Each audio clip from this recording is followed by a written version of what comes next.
गोरगरिबांचे आधारस्तंभ, थोर दानशूर व्यक्तिमत्व आणि माजी खासदार लोकनेते रामशेठ ठाकूर यांच्या अमृत महोत्सवी वर्षानिमित्त उत्कर्ष संगीत मैफिल तर्फे 75 गाण्यांच्या संगीत मॅरेथॉनचे आयोजन करण्यात आले आहे।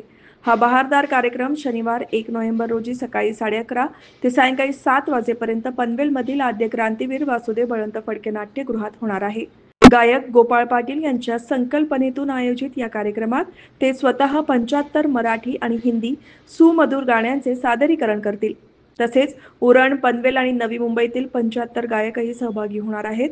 लोकनेते रामशेठ ठाकूर यांच्या अमृत महोत्सवी वर्षानिमित्त विविध समाज उपयोगी उपक्रम पार पडत आहेत। त्याच निमित्ताने हा संगीत सोहळा आयोजित करण्यात आला असून रसिकांनी हा अनोखा गायन पर्वाचा लाभ घ्यावा असे आवाहन आयोजकांनी केले आहे। येत्या 1 नोव्हेंबर म्हणजे शनिवार दिनांक 1 नोव्हेंबर रोजी सकाळी 11:30 ते संध्याकाळी 7 वाजेपर्यंत संगीत मॅरेथॉन कराओके शो होणार आहे। कार्यक्रमाचा उद्देश आपले सर्वांचे लाडके लोकनेते माजी खासदार रामशेठ ठाकूर साहेब यांचा आता अमृत महोत्सवी वर्ष साजरा होत आहे। ह्या अमृत महोत्सवी वर्षानिमित्त त्यांच्या सामाजिक कार्याची जाण ठेवून आपल्या परिसरामध्ये अनेक कार्यक्रम होत आहेत। त्यापैकी एक हा संगीतमय कार्यक्रम माझ्या उत्कर्ष समितीच्या वतीनं मी आयोजित केलेला आहे। या महोत्सवात संगीत महोत्सवात त्यांच्या 75 निमित्त 75 गाणी 75 माझे सह गायक कलाकार आणि मी स्वतः 75 गाणी त्या ठिकाणी गाणार आहे। हा कार्यक्रम सुमारे 7.5 तास चालेल। तिथेही आमचा 75 हा फिगर आणण्याचा प्रयत्न आहे। यामध्ये मराठी आणि हिंदी फिल्मी लोकगीतं तसेच देशभक्तीपर आणि रामशेठच्या कार्याला साजेशीसुद्धा काही गाणी त्या ठिकाणी आम्ही गाण्याचा प्रयत्न निश्चितपणे करणार आहोत।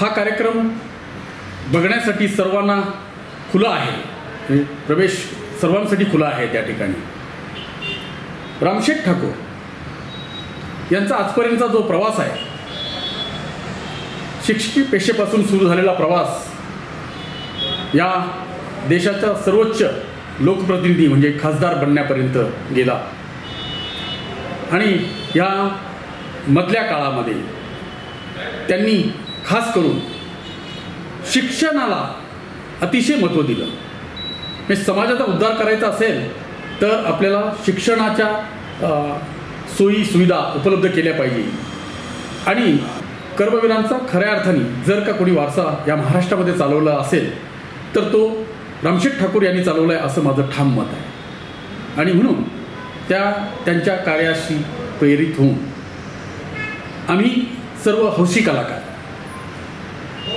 या ठिकाणी आम्ही संगीतमय हा कार्यक्रम सादर करण्याचं आम्ही आखलेलं आहे आणि तो आता पूर्णत्वाला नेण्याचा आमचा प्रयत्न आहे। सन्माननीय रामशेठ ठाकूर साहेब यांच्याबद्दल जितकं बोलावं तितकं कमी आहे। आज आम्ही रायगड जिल्ह्याच्या कानाकोपऱ्यामध्ये जेव्हा जातो आणि साहेब जेव्हा खासदार होते त्या काळामध्ये त्यांनी दिलेला निधी किंवा त्या काळात त्यांनी केलेला विकास कामं जी आहेत त्याची पाठी अजूनही आम्ही जेव्हा वाचतो ऐकतो तेव्हा आमचं ऊर भरून येतं।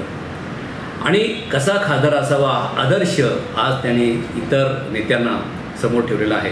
अशा आमच्या नेत्याचा वाढदिवस 75वी अमृत महोत्सवामध्ये त्यांनी आता पदार्पण केलं आहे आणि ह्या 75 वर्षाच्या या कालखंडामध्ये अनेक समाजोपयोगी कार्यक्रम होत आहेत, झालेले आहेत, होणार आहेत आणि त्याचाच एक भाग म्हणून आत्ताच माझे मोठे बंधू माझे जिवलग मित्र सन्माननीय गोपाळ पाटील साहेबांनी सांगितलं, त्यांनी संपूर्ण विस्तृतपणे सांगितलं की त्यांच्या लोकनेते रामशेठ ठाकूर साहेबांच्या अमृत महोत्सवी निमित्तानं एक संगीतमय कार्यक्रम की जो एक विक्रमी कार्यक्रम असेल मी स्वतःला समजेन की 75 गाणी म्हणजे त्यांच्या अमृत महोत्सवाच्या निमित्तानं 75 गाणी गाण्याचा मोठा संकल्प त्यांनी ठेवलेला आहे।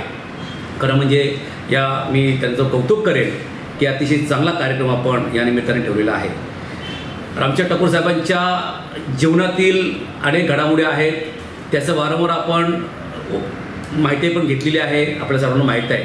परंतु गोपाळ पाटील साहेब एक चांगले वक्ते आहेत, त्यांचं आपण वक्ता आपण म्हणून त्यांनी त्यांचं काम पाहिलेलं आहे. परंतु एक सुंदर गायकसुद्धा ते आहेत. आणि मग त्या गायकीच्या माध्यमातून आज 75 गाणी गाऊन रामचंद्र साहेबांना ते नमन करणार आहेत, त्यांना सॅल्यूट देणार आहेत. आणि म्हणून ह्या कार्यक्रमाला आपण सर्वांनी यावं अशी विनंती करणार आहे. रामचंद्र ठाकूर साहेबांच्या संपर्कामध्ये आज शेकडो नवे हजारो लोक आलेले आहेत संपर्कामध्ये. म्हणजे राजकीय क्षेत्रातले असतील, सामाजिक असतील, शैक्षणिक असतील किंवा इतर, त्या सर्वांना माझी विनंती आहे की आपण या कार्यक्रमाला यावं.